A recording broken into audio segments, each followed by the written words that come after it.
नमस्कार दोस्त। तो हम सभी जुड़ चुके हैं आपके अपने channel math bye Pintu sir MJ से। दोस्त, इस क्लास में हम लोग निर्देशांक ज्यामिति के दो बिंदुओं के बीच की दूरी पे रिलेशन, दो बिंदुओं के बीच की दूरी से रिलेटेड क्वेश्चन को हम देखेंगे। यानी इसके पहले वाले क्लास में दोस्त हम लोग किसी दो बिंदुओं के बीच की दूरी के फार्मूला और एक आध दो एग्जाम्पल के बारे में जाने थे। क्या दोस्त उसके विषय में समझते हैं।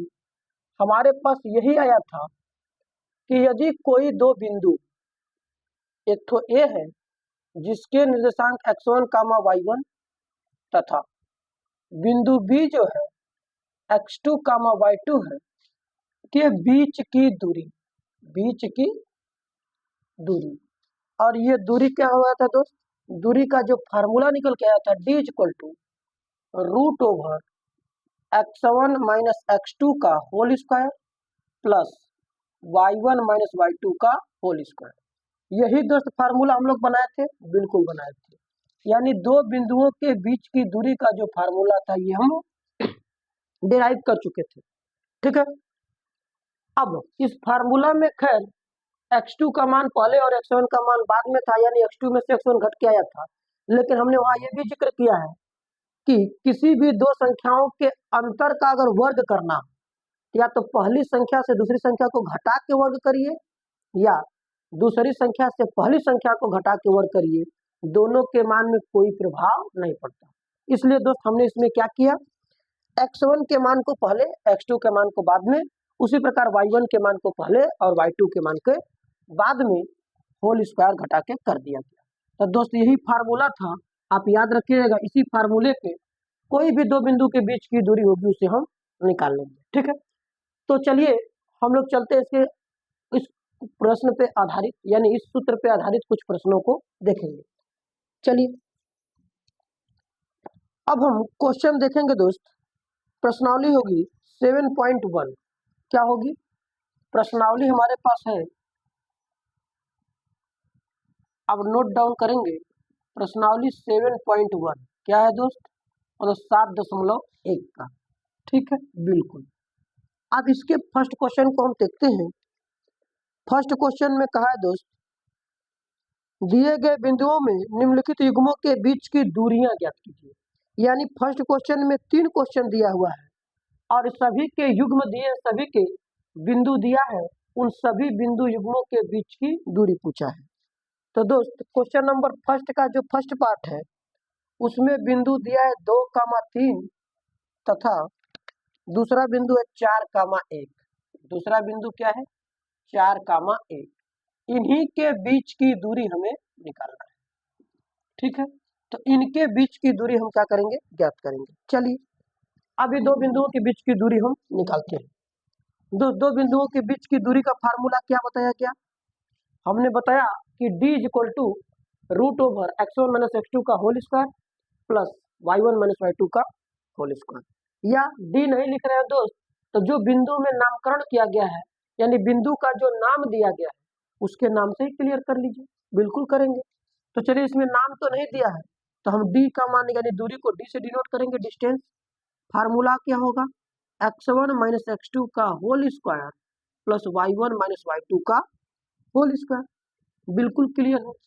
अब दोस्त हमने ये भी बताया है कि किसी भी बिंदु में पहला मान भुज का यानी x का होता है और दूसरा मान कोटि का यानी y का होता है। लेकिन जब एक ही प्रश्न में एक ही साथ कोई बिंदु आ जाए तो सभी बिंदुओं को नंबरिंग कर देते हैं। अब जब सभी बिंदुओं का नंबरिंग कर देते हैं तो यदि पहला बिंदु है तो उस बिंदु में भी एक्स वाई होगा। तो पहले बिंदु में पहला एक्स पहला वाई, दूसरे बिंदु में दूसरा एक्स दूसरा वाई, उसी प्रकार तीसरे बिंदु में तीसरा एक्स तीसरा वाई कर लीजिए। तो देखिए यहाँ पे हमारे पास एक बिंदु ये है और एक बिंदु ये है। तो दोस्त क्रम से दिया है, क्रम से कह लीजिए। ये होगा पहला बिंदु और ये होगा दूसरा बिंदु। तो पहला बिंदु होगा तो एक्स का मान x1 में क्या होगा 2, घटेगा सर x2 दूसरा बिंदु क्या 4, इसका होल स्क्वायर प्लस y1 क्या होगा सर, पहला बिंदु हमारे पास क्या है 3, इससे घटेगा क्या 1, क्या कर देंगे होल स्क्वायर। अब यहाँ से हम इसका क्या करेंगे, मान निकालेंगे। तो बताइए 2 से 4 घटेगा तो सर माइनस का 2 बचेगा, उल्टा घटता है तो अब -2 का स्क्वायर जब आप करेंगे तो प्लस के 4 आएगा। बिल्कुल क्लियर है। प्लस सर 3 से 1 को घटाओगे तो कितना बचेगा सर 2, और 2 का स्क्वायर करोगे तो कितना आएगा 4, यानी करड़ी में 4 + 4 और 4 + 4 को जोड़ेंगे तो कितना आएगा 8। अब 8 का दोस्त हमें क्या निकालना है रूट, और रूट का मतलब वर्गमूल, और वर्गमूल गुणनखंड विधि से निकालेंगे इसका गुणनखंड करके, तो 8 का आएगा 2 गुणे 2 गुणे 2 यानी 3 ठो 2 गुणनफल में आएगा। तो जब 3 2 गुणनफल में आएगा तो 2 जोड़ा का बन के 1 ठो बाहर हो जाएगा और 1 ठो अंदर रहेगा, यानी 8 का जो वर्गमूल होगा 2 करड़ी में 2 मात्रक, अर्थात इस दो बिंदुओं के बीच की दूरी कितनी होगी 2 करड़ी में 2। या तो मात्रक लिखिए या आप इसको इकाई लिखिए। ठीक है, क्लियर है, ये बात आपको समझ में आई। तो दोस्त इस सूत्र को याद रखिए रहेगा, हमेशा जब भी प्रश्न लगाइए किसी भी गणित का, जो गणित आपकी चालू हो रही है दोस्त, उस गणित के सूत्र को एक बार जरूर रिवाइज करिए क्वेश्चन को पढ़ने से पहले और क्लास लगाने के बाद, यानी क्लास लगने से पहले और क्लास लेने के बाद क्वेश्चन में जो फार्मूला यूज हुआ है उस फार्मूले को एक बार जरूर देखिए, आपको कोई भी फार्मूला रटने की जरूरत नहीं पड़ेगी। यदि दोस्त आप बैठ करके फार्मूला रटने के चक्कर में पड़ेंगे तो फार्मूला रटने पर तो याद हो जाएगा, लेकिन याद रखिएगा रटी हुई चीजें बहुत जल्दी भूलती भी है, यानी आपको रटना नहीं है, सिर्फ और सिर्फ आपको समझना है। ठीक है, चलिए इसी का हम सेकंड पार्ट वही देखते हैं, क्वेश्चन नंबर फर्स्ट का सेकंड। ठीक है, फर्स्ट का जो सेकंड है -5, 7 और -1, 3, यानी बिंदु है -5, 7 तथा -1, 3। यही दो बिंदु दोस्त दिया है, इन्हीं दो बिंदुओं के बीच की दूरी हमें निकालना है।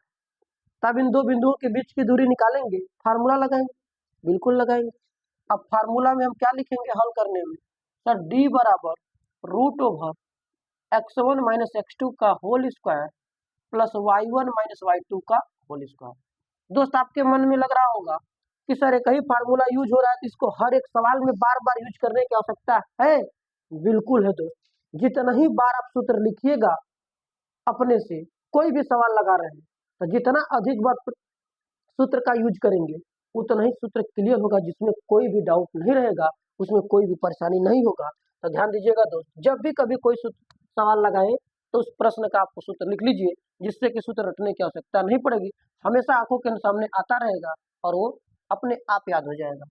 अब इसका मान निकालेंगे तो क्या होगा, अब देखिए इसका मान यदि हम निकालेंगे तो बताइए x1, इसको कहेंगे पहला बिंदु, इसको कहेंगे दूसरा बिंदु। पहला बिंदु में x1 की वैल्यू क्या है सर -5 है, बिल्कुल। अब इसमें से घटेगा, क्या घटेगा सर x2 यानी दूसरे वाले बिंदु का x, दूसरा वाला बिंदु क्या है सर -1 में है। अब माइनस का जब 1 है तो बताइए भैया माइनस लेके आएगा, तो माइनस इसका ऑलरेडी पहले से सूत्र में लगा हुआ है और ये माइनस लेके आ रहा है, तो माइनस में माइनस टकराएगा तो क्या आएगा प्लस, यानी माइनस में माइनस कट के क्या हो जाता है प्लस। प्लस y1 क्या होगा, पहला बिंदु से y का मान सर कितना है 7, घटा देंगे किसको y2 क्या है सर दूसरे बिंदु से y का मान जो 3 है इसको घटा देंगे, बिल्कुल घटाएंगे। अब जैसे ही मान को हम आगे बढ़ाएंगे दोस्त तो बताइए -5 से 1 जोड़ा जा रहा है, तो जब एक चिन्ह पॉजिटिव हो और एक चिन्ह निगेटिव हो तो दोनों कंडीशन में हमेशा दोनों मान घट जाएंगे, जो मान बड़ा होगा छोटे मान को घटा देगा।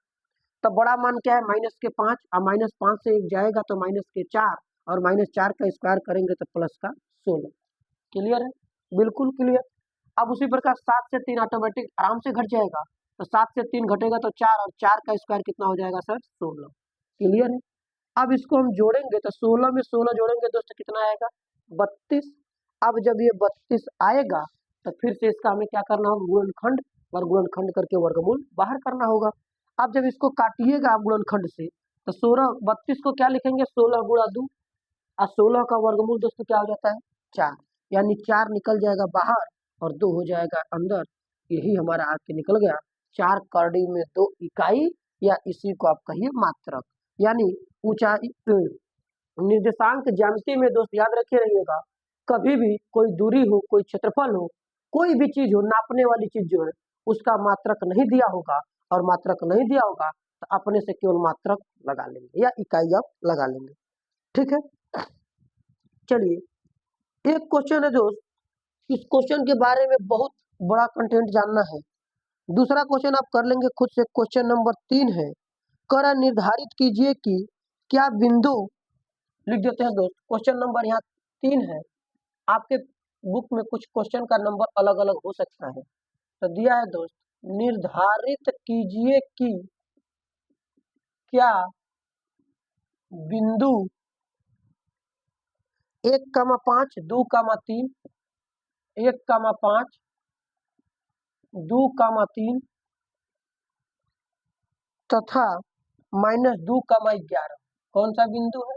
-2, -11 संरेखी है। क्या दोस्त? संरेखी है। यानी इस बात की हमको जांच करना है कि 3 बिंदु दिया हुआ है और यह संरेखी है। कैसे है दोस्त? संरेखी। अब बताइए संरेखी का मतलब हमें जानना पड़ेगा। बिल्कुल जानेंगे। तो दोस्त चलिए पहले संरेख का मतलब समझ लेते हैं। बताइए संरेख कहेगा चाहे संरेखी? तो याद रखिएगा दोस्त, संरेख माने होता है सीधा। संरेख माने क्या होता है? सीधा। यानी इसके कहने का मतलब यह है कि हमारे पास जो ये 3 बिंदु दिए गए हैं, यह तीनों संरेख है, संरेखी है, यानी सीधा है। और जब ये दोनों तीनों सीधा है तो इसको हमें जांच लगाना है सीधा है कि नहीं। तो दोस्त आपको ये समझ में आया होगा कि संरेख का मतलब सर सीधा है। सीधा यानी इसमें जांच लगाना है कि यह संरेख यानी सीधा है कि नहीं है। और सीधा है तो किस नियम से आपको बताना है? सीधा नहीं है तो नियम बताना, ठीक है। यानी संरेख हमको चेक करना है कि यह संरेख है कि नहीं। तो संरेख का मतलब हमने क्या जाना? सर सीधा होगा। अब सीधा का अर्थ निकालने चल रहे हैं। अब दोस्त बताइएगा, यदि मान लीजिए एक बिंदु ए यहाँ है, दूसरा बिंदु बी यहाँ है और तीसरा बिंदु सी यहाँ है, तो क्या आप इसको सीधा कहेंगे? कहेंगे बिल्कुल सर, एकदम एक लाइन में है तो सीधा ये है कि नहीं? तो यानी हमने जब ये देखा कि 3 बिंदु चाहे 3 से अधिक एक आध बिंदु और भी ले लेना होगा। मान लीजिए यहाँ बिंदु डी है, तो अगर ये सभी सीधा है तो ये सभी सीधा होने पर क्या हो रहा है? सर एक के लाइन में पढ़ रहे हैं। पढ़ रहे हैं कि नहीं पढ़ रहे हैं? बिल्कुल पढ़ रहे हैं। अर्थात हमको ये पता चल रहा है कि अगर कोई चीज सीधा होते हैं तो वह सीधी एक रेखा में यानी एक लाइन में रहते हैं। क्या इस बात से संतुष्ट है? ये बात आपको समझ में आई होगी कि जब भी कोई चीज एक सीधा लगे हुए यानी संरेख लगे, तो संरेख का मतलब सीधा। और जब ये सीधा होंगे तो ये सभी एक ही लाइन में कहे जाएंगे। बिल्कुल कहे जाएंगे। और जब ये सभी एक ही लाइन में हैं तो क्या हमको ये बात कहना उचित होगा कि जब 3 बिंदु या 3 से अधिक बिंदु सीधा है तो वे सभी एक ही रेखा पर है? कह सकते हैं कि नहीं कह सकते? सर कह सकते हैं बिल्कुल, कि जब भी कभी 3 या 3 से अधिक बिंदु अगर सीधा है तो वे सभी एक ही रेखा पर होंगे। तो याद रखिएगा दोस्त, संरेख मतलब होता है सीधा, और सीधा होने का मतलब यह है कि अगर बिंदु या कुछ भी सीधा है तो वे एक ही रेखा के ऊपर स्थित होंगे, यानी एक ही कतार में होंगे, एक ही रेखा पर होंगे। यदि 3 या 3 से अधिक बिंदु एक ही रेखा पर मौजूद है तो याद रखिएगा वो संरेख है। संरेख यानी सीधा होंगे। ये बात आपको क्लियर है। आपके मन में आज आ रहा होगा कि सर 2 बिंदु सीधा होते हैं कि नहीं? तो मान लीजिए एक बिंदु ए यहाँ है, एक बिंदु बी। अब यहाँ से बताइए रेखा खींचेंगे सीधा होगा कि नहीं होगा? होगा। कहीं भी आप बिंदु ले लीजिए, सर जी बताइए ये सीधा है कि नहीं है? बिल्कुल है। इधरों ले लीजिए सर, इधर ले लीजिए सर, सीधा है कि नहीं है? बिल्कुल है। यानी हमको ये पता चल रहा है कि सर जी 2 गो बिंदु तो हमेशा सीधा रहता है। क्यों? क्योंकि आपको बताया गया है कि एक रेखा के 2 अंत सिरे होते हैं, एक प्रारंभिक सिरा, एक अंतिम सिरा। यानी एक रेखा 2 बिंदुओं से खींची जाती है। तो एक रेखा खींचना है तो रेखा हमेशा सीधी होगी और 2 बिंदु लगेंगे, एक तो प्रारंभिक बिंदु और एक तो अंतिम बिंदु। तो याद रखिएगा दोस्त, कभी भी 2 बिंदु हमेशा किसी समतल में सीधा होते हैं। 2 बिंदु से अधिक बिंदु अगर होंगे तब जाकर के वो टेढ़ा हो सकते हैं या सीधा हो सकते हैं। 2 बिंदु सदैव आपस में सीधा होते हैं, क्योंकि 2 बिंदु से ही सीधी रेखा खींची जाती है। अनिवार्य रूप से दोनों सीधा होंगे। तो प्रश्न में ध्यान दीजिएगा, कभी भी दो बिंदु से जिक्र नहीं करेगा, यानी दो बिंदु की बात आपसे नहीं पूछेगा। ठीक है, तो संरेख का मतलब हमने जाना कि सर संरेख माने सीधा होता है, और जब ये सीधा होगा तो हमने ये जाना कि तीन या तीन से अधिक बिंदु सीधा है तो ये एक ही लाइन में होंगे, यानी एक ही रेखा पर स्थित होंगे। बिल्कुल है सर, ये तो अर्थ क्लियर है। अब अर्थ क्लियर है तो बात फंसती कि सर जी उस सवाल में जो दिया है बिंदु, उस बिंदु को हम कैसे डिनोट करें, कैसे हम कह सकते हैं कि वह सीधा है कि नहीं, यानी उसका हम जांच कैसे लगाएंगे। ठीक है, तो चलिए अब उसके जांच के ऊपर ही बात करते हैं। अब दोस्त मान लीजिए कि ये तीन बिंदु हमने क्या किया, सीधा खींचा है। अगर ये तीन बिंदु सीधा खींचा है तो बताइए, अगर ए से लेके बी तक हमने बोला कि यहाँ से दूरी 2 है, यहाँ से दूरी कितनी है, 2 यूनिट है, और इसके बाद यहाँ से लेके यहाँ तक की दूरी जो है 3 यूनिट है। कितने यूनिट है दोस्त, 3 यूनिट है। यानी प्रारंभिक बिंदु और दूसरा बिंदु के बीच की दूरी 2, और दूसरे बिंदु और तीसरे बिंदु के बीच की दूरी अगर 3 है, तो क्या आप ये बता सकते हैं कि प्रारंभिक बिंदु और अंतिम बिंदु के बीच की जो दूरी टोटल होगी वो कितना होगी? सर 2 और 3 को जोड़ देंगे तो कितना आ जाएगी, 5 आ जाएगी। क्या ये बात क्लियर है? सर बिल्कुल क्लियर है। क्लियर है कि जब 3 बिंदु सीधे थे तो ये 2 बिंदु के बीच की दूरी 2 है और ये 2 बिंदु के बीच की दूरी 3 है, तो शुरू से लेके अंत तक अगर हम जोड़ेंगे तो 2 प्लस 3 यानी दोनों डायरेक्ट जोड़ दिया जाएगा तो 5 के बराबर। अर्थात हमको यहाँ से ये निष्कर्ष निकलता है कि जब 3 बिंदु सीधा है तो जो डायरेक्ट दूरी होगी, यानी जो डायरेक्ट नापेंगे ए से लेके सी तक, वहां की जो दूरियां होगी, वहां की जो दूरी होगी अन्य दोनों अंदर की दूरी के योगफल के बराबर होगी। होगी कि नहीं होगी? बिल्कुल होगी। क्यों? क्योंकि सर रेखा सीधा है, यानी बिंदु एक सीधी रेखा पर है। तो जब 3 बिंदु सीधी रेखा पर है तो शुरू से लेके अंत तक की जो दूरी है वो अंदर की जितनी दूरी बनी हुई है, 2 दूरी बटी है, 3 दूरी बटी है, 4 दूरी बटी, कितनों दूरी में बटा हुआ है, यानी रेखाखंड कितनों भाग में बटा है, तो सभी भाग को अगर हम जोड़ेंगे तो शुरू से अंत तक आ जाएगा कि नहीं आ जाएगा? आ जाएगा। अर्थात हमको ये निष्कर्ष निकल के प्राप्त होता है कि जब कभी 3 या 3 से अधिक बिंदु सीधा होंगे दोस्त, तो याद रखिएगा शुरू से लेके अंत तक की दूरी का मान जो होगा वो अंदर की सभी भागों के योगफल के बराबर होगा कि नहीं होगा? बिल्कुल होगा। यानी जब 3 बिंदु ये सीधा थे तो 3 बिंदु सीधा होने में रेखा 2 पार्ट में बटी है, एक ठो ए बी और एक ठो बी सी, यानी ए बी और धन बी सी ये वाला पार्ट और ये वाला पार्ट अगर हम दोनों जोड़ देंगे तो डायरेक्ट हमारा कौन सा मान निकल जाएगा, ए से लेके सी तक।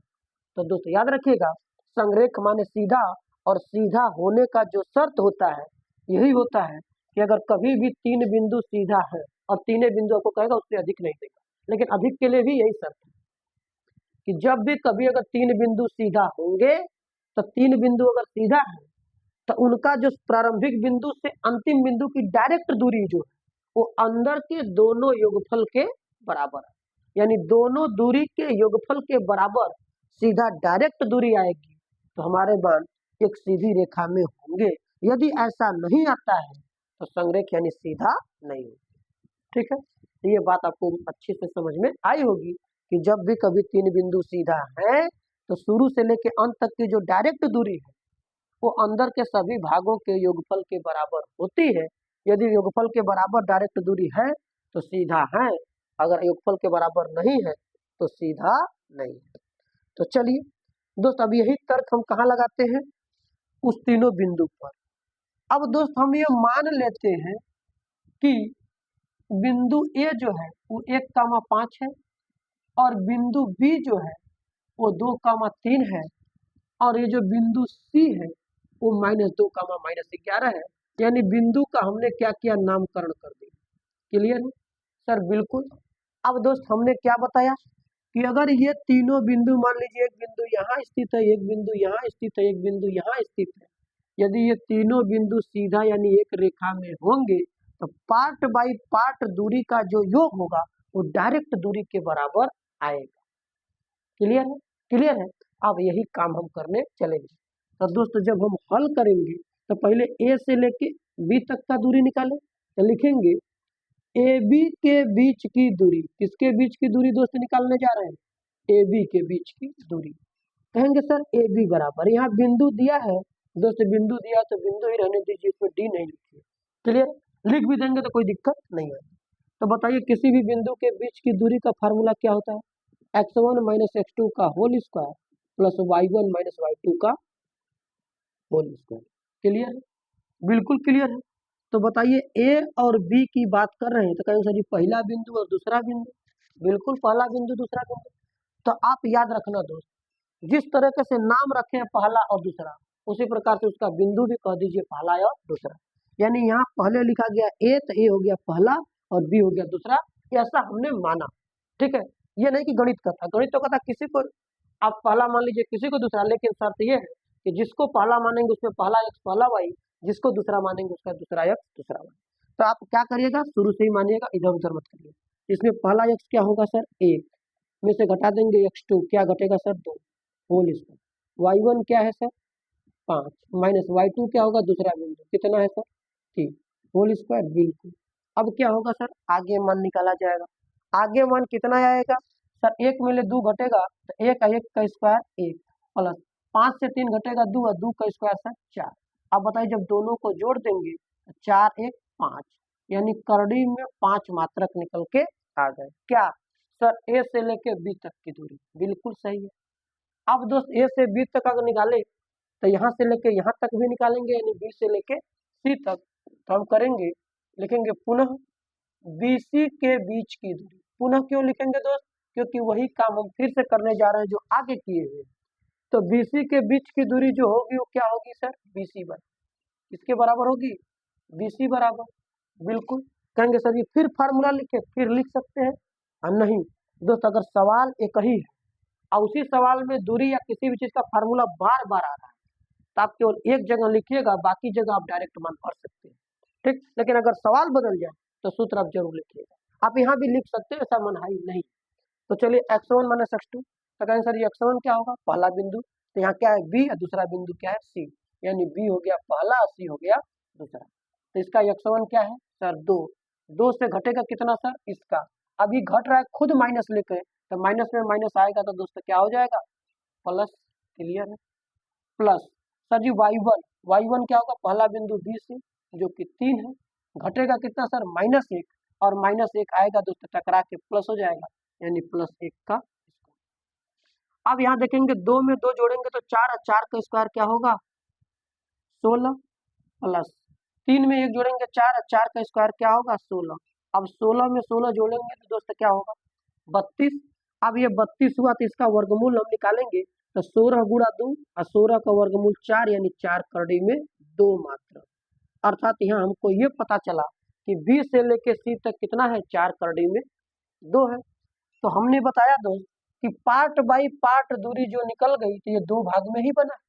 अब हम शुरू से अंत तक नापेंगे, ए से लेके सी तक। तो हम लिखेंगे पुनः AC के बीच की दूरी, किसकी दूरी निकालेंगे दोस्त, AC के बीच की दूरी। अब बताइए जब AC निकालेंगे AC भी रूट में जाएगा, फार्मूला वही रहेगा, बिल्कुल। अब यहाँ A है पहला बिंदु और C है दूसरा, A का मान पहला होगा, C का मान दूसरा। x1 की वैल्यू क्या है सर 1, घटेगा क्या C वाला मान, तो C का मान -2 है और -2 लेके आएगा तो टकराएगा तो +2। उसी प्रकार y1, तो y1 हमारे पास क्या है सर, A का मान हमारे पास है 5, इसमें से घट जाएगा -11 आ जाएगा +11 होगा स्क्वायर, ठीक है, बिल्कुल क्लियर। आगे सॉल्व करेंगे, 1 में 2 जोड़ेंगे तो 3 और 3 का स्क्वायर 9, 5 में 11 जोड़ेंगे 16 और 16 का स्क्वायर होता है 256। अब यहाँ से अगर हम मान देखें तो 9 और 256 को जोड़ेंगे तो 265, बिल्कुल क्लियर है। अब 265 का हम क्या करेंगे, वर्गमूल निकालना चाहेंगे। अगर 265 का वर्गमूल दोस्त निकालेंगे तो 265 को पहले हम काटते हैं, देखें गुणनखंड विधि द्वारा, क्या ये 5 से कटेगा, बिल्कुल कटेगा, 5 5 25 बचेगा 1, 5 3 15, 5 और 53 आ रहा है दोस्त, ये इसका गुणनखंड जोड़े में नहीं बन रहा है, इसलिए ये नहीं निकल पाएगा, बिल्कुल। और नहीं निकल पाएगा तो क्या होगा सर जी, हमारे पास यही मात्रक निकल के आ जाएगा। क्लियर है? बिल्कुल क्लियर है। तो आप अगर देख रहे हैं सर ए बी की दूरी आई है करड़ी में 5, बी सी की दूरी आई है 4 करड़ी में 2, ठीक है, और ए सी की जो दूरी आई है वो आई है 2 करड़ी में 265। बिल्कुल। अब हमें क्या करना है सर, जांच लगानी है। हम थोड़ा इसको इरेज करते हैं, अब इसको नोट डाउन कर लेंगे, ठीक है, क्वेश्चन को केवल, बाकी बात हम देखेंगे। दोस्त हम इसको इरेज करेंगे तो क्या करेंगे, अब इसको भी सर समझ गए हैं कि अब हम संरेख की जांच करेंगे। संरेख की जांच क्या है, लिखेंगे चूंकि यदि 3 बिंदु ए बी सी संरेख है, क्या है, संरेख है, तो शर्त क्या होता है सर, ए से लेकर जो डायरेक्ट सी होती है, ए सी बराबर ए बी धन बी सी होता है। अगर ये बात फॉलो किया तो संरेख है, और ये बात फॉलो नहीं किया तो संरेख नहीं हुआ। अर्थात इसको लिख सकते हैं संरेख होने के लिए ए सी बराबर ए बी धन बी सी, या इसको पहले लिखेंगे इसको बाद में। क्लियर? अब ए सी हमारे पास क्या आया है सर, करड़ी में 265, ए बी हमारे पास क्या आया है करड़ी में 5, बी सी हमारे पास क्या आया है सर 4 करड़ी में 2। अब बताइए करड़ी में 265 के बराबर क्या करड़ी में 5 है धन करड़ी में 4 करड़ी में 2 है? नहीं। क्यों?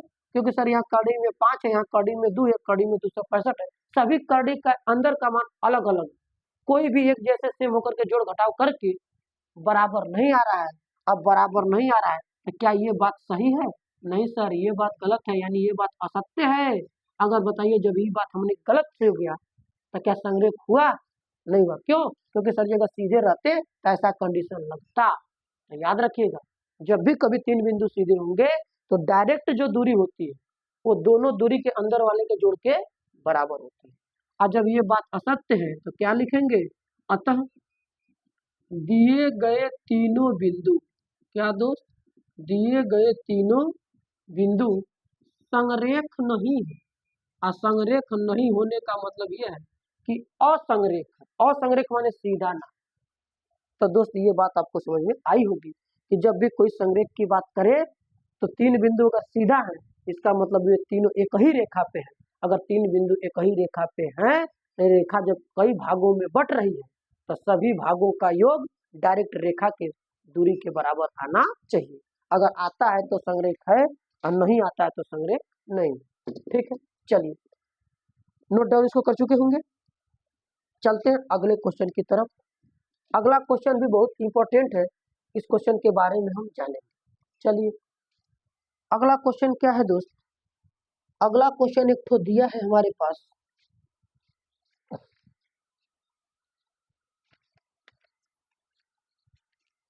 हाँ दोस्त अगले क्वेश्चन में दिया है निम्नलिखित बिंदुओं से,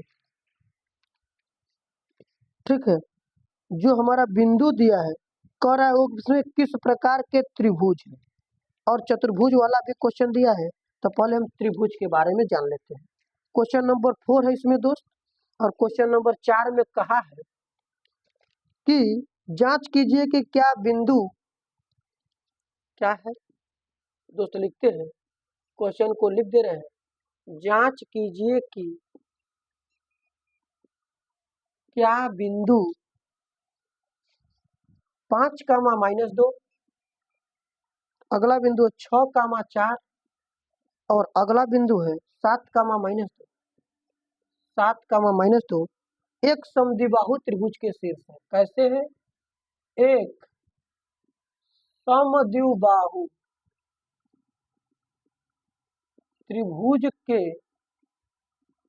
शीर्ष है। दोस्तों क्वेश्चन हमने पूरा लिख दिया, दिया है कि जांच कीजिए कि क्या बिंदु 5, -2, 6, 4 और 7, -2 एक समद्विबाहु त्रिभुज के शीर्ष है। अब ये हमें क्या करना है, बताना है। तो बताइए दोस्त, अगर ये तीनों बिंदु समद्विबाहु त्रिभुज के शीर्ष है तो ये कैसे जांचा जाएगा, ये हमें बताना है। तो क्या करेंगे सर, जैसा कह रहा है वैसे बात की हम परिभाषा ढूंढेंगे, उसका अर्थ जानेंगे।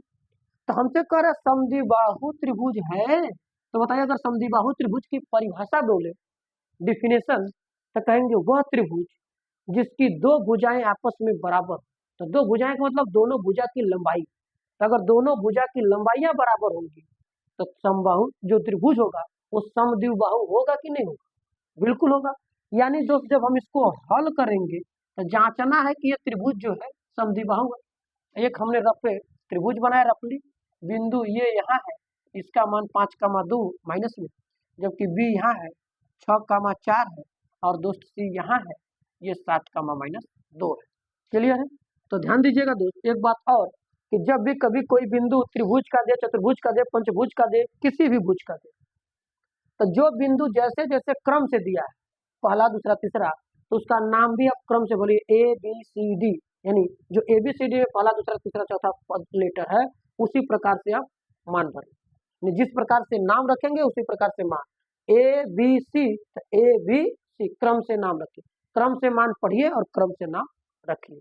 ठीक, तो हमें क्या करना है दोस्त, हमें जांचना है कि क्या यह समद्विबाहु है।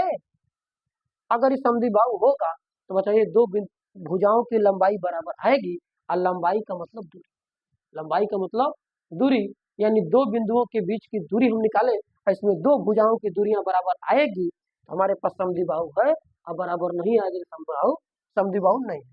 तो क्या करेंगे, पहले सर हम ए बी को निकाल लेते हैं। क्या निकाल लेते हैं? A B. तो लिखेंगे ए बी के बीच की दूरी, बिल्कुल। अब ए बी के बीच की दूरी लिखेंगे तो इसको क्या नाम देंगे? A B. और ए बी का जो दूरी निकाली जाएगी चाहे कोई भी बिंदु होगा तो x1 माइनस x2 का whole square plus y1 minus y2 का होल स्क्वायर। बिल्कुल क्लियर। अब क्या करेंगे सर, हम मान को भरेंगे, ए को पहला बिंदु और बी को दूसरा। तो पहला बिंदु में 5 और घटा देंगे 6, यानी 5 में से 6 घट जाएगा, प्लस अगला बिंदु है -2 घटा देंगे 4। अब यहाँ से घट के मान निकलेगा तो बताइए क्या आएगा? 5 में 6 घटा 1 और 1 का स्क्वायर होगा 1, प्लस -2 में -4 दोनों सेम चिन्ह है तो सेम चिन्ह जोड़ दी जाती है। तो 2 में 4 जोड़ेंगे तो 6, 6 का स्क्वायर 36। अब बताइए 36 में 1 जोड़ेंगे तो कड़ी में 37 हो जाएगा, और इसका वर्गमूल नहीं निकलेगा तो यहीं पे छोड़ देंगे। बिल्कुल। तो सर अभी ए से लेके बी तक नाप लिया। अब क्या करेंगे सर, सभी भुजा को नापेंगे ना, क्यों? क्योंकि हमसे कह रहा समद्विबाहु है, तो मतलब तू कोई भुजा बराबर है कि नहीं। तो सभी भुजा को देखते हैं। ए बी हो गया तो लिखेंगे पुनः ए सी के बीच की दूरी। कहाँ की दूरी खोजेंगे दोस्त? ए सी के बीच की दूरी, यानी ए को और सी को देखिए। तो बताइए ए सी बराबर क्या आएगा? फार्मूला सर वही होगा। अब फार्मूला एक ही क्वेश्चन में एक जगह लिख दिएगा तो बार बार इस्तेमाल करिए, हर बार लिखने की आवश्यकता नहीं है। लिखेंगे तो भी सही, नहीं लिखेंगे तो भी सही। ए को बोलेंगे पहला बिंदु 5 घटा देंगे सर जी 7 का क्या हो जाएगा? होल स्क्वायर, प्लस माइनस के 2 घटा देंगे क्या सर? माइनस का 2। अब माइनस में माइनस टकराएगा तो क्या होगा सर? प्लस। अब देखेंगे तो ये माइनस का 2 और प्लस का 2 कट जाएगा, बचेगा क्या? 5 में से 7 जाएगा -2 और -2 का स्क्वायर प्लस के 4, और 4 का वर्गमूल क्या होगा दोस्त? 2, यानी इसका मान क्या आ गया? 2 मात्रक। इधर की दूरी हमने निकाला कड़ी में 37 मात्रक, और उधर की दूरी निकाला तो 2 मात्रक। अभी हमारे पास BC बचा है। क्या बचा है दोस्त? BC। तो लिखेंगे पुनः BC के बीच की दूरी। कहाँ की दूरी निकालना शुरू करेंगे? BC की। तो बताइए BC का मान निकालेंगे, वही करड़ी में यही फार्मूला फिर लिखा जाएगा। बिल्कुल लिख दीजिए, कोई शक नहीं। अब B को बोलेंगे पहला बिंदु, C को बोलेंगे दूसरा। तो B हमारा पहला हो गया, 6 से घटेगा 7। अब यहाँ 6 से घटा देंगे 7, इसका हो जाएगा होल स्क्वायर, प्लस 4 से घटाएंगे 2 को। अब 4 से घटाएंगे 2, जबकि ये माइनस में है तो माइनस लेके आएगा तो क्या हो जाएगा? प्लस, इसका क्या होगा? Whole square. और जब होल स्क्वायर होगा तो 6 से 7 जाएगा 1, 1 का स्क्वायर 1, और 4 में 2 जोड़ेंगे तो 6, और 6 का स्क्वायर 36, 36 में 1 जोड़ेंगे तो कितना आएगा दोस्त? कड़ी में 37 मात्रा। तो बताइए आपने यहाँ पे क्या देखा है? सर जी हमको चेक करना था कि त्रिभुज समद्विबाहु है कि नहीं। तो अगर त्रिभुज समद्विबाहु होगा तो दो गो कौनो भुजा बराबर आएगी, बिल्कुल। अब हम चलते हैं जांच लगाने। तो बताइए जब ए बी का मान निकाला तो करड़ी में 37 आया, और BC का यहाँ मान निकाला तो करड़ी में 37 आया। तो बताइए यहाँ दो दूरी बराबर है कि नहीं, यानी दो भुजाओं की लंबाई बराबर है। और जब दो भुजा की लंबाई बराबर है तो दोस्तों समद्विबाहु त्रिभुज है। तो लिखेंगे चूंकि ए बी बराबर बी सी बराबर कितना आ गया, करड़ी में 37। यानी ये जो तीनों दोनों दूरी है वे करड़ी में 37 के बराबर है, अर्थात दो दूरियों का मान बराबर है। और जब दो दूरियों का मान बराबर है तो लिखेंगे अतः दिए गए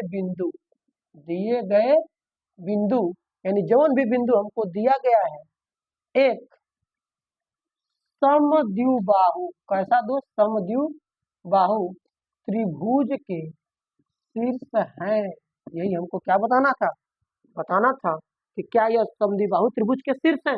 अगर समद्विबाहु त्रिभुज होगा तो याद रखिएगा कि दो गो भुजा बराबर आएगी, और जो कि हमारे पास यहाँ दो गो भुजा आई है दोस्त, इसको आप नोट डाउन करें। ठीक है, क्लियर दोस्त। बिंदु हम बार बार यहाँ पे लिख दे रहे बड़ा ऊ, जबकि याद रखिएगा बिंदु में जो मात्रा होती है ऊ का ऊ छोटा ऊ रहती है, तो आप इससे कंफ्यूज मत होइएगा, सर ने बड़ा ऊ लिख दिया है, आदत है उसी प्रकार लिख दिया गया है, यानी लिखा जाता है, जबकि शुद्ध नाम छोटा ऊ होता है। तो उससे आप अपने हिसाब से हिंदी लिख लेंगे। तो दोस्त ये भी क्वेश्चन आपको समझ में आया होगा।